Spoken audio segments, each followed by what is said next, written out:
The COVID-19 pandemic has dealt a severe blow to museums across the world, and many museums fear that they might not survive without financial relief. But in war-torn Yemen, it is a completely different kind of a battle. The country is fighting to save its heritage. More in our next report. Decades of history under one roof, showcasing items of cultural significance.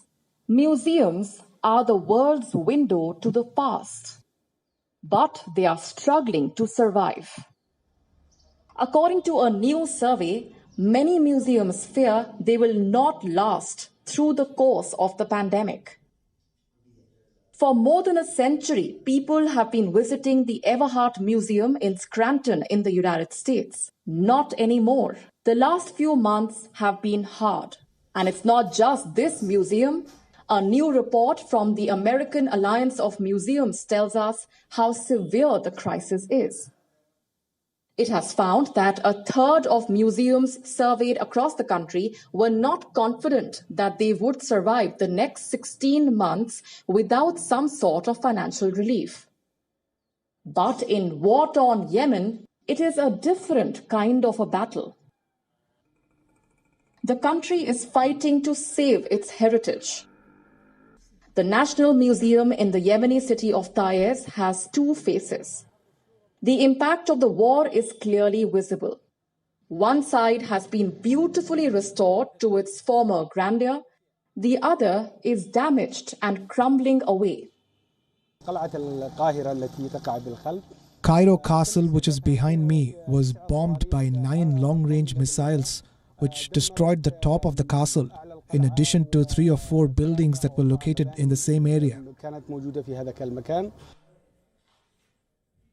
Established as an Ottoman palace, then a residence for one of Yemen's last kings, it became a museum in 1967. It has since been bombed and pillaged. المتحف الوطني كان يزخر بقطع أثرية هامة ونادرة. The National Museum is packed with rare antiques that are hardly found in any other museum in Yemen. There are antique manuscripts and stone sculptures, swords and rare shields, but they were stolen from the National Museum. We have recovered some of it, but significant pieces are still missing. We have a signed agreement with UNESCO to recover articles smuggled out of the country. There are antiques that are still being auctioned off in America and Europe.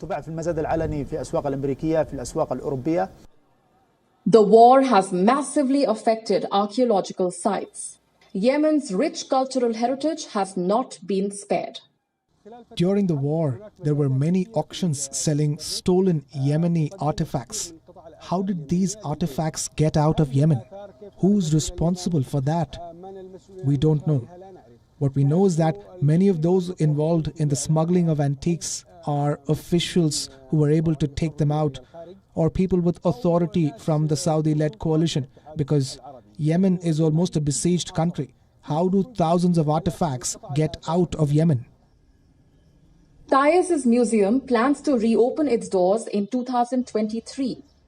It is hoped the conflict would have subsided by then. I'm hoping for a return to a normal life and a state that takes care of antiquities. It's our country's heritage, the cultural face of the country, and it appeals to tourists, which is the main support for the economy.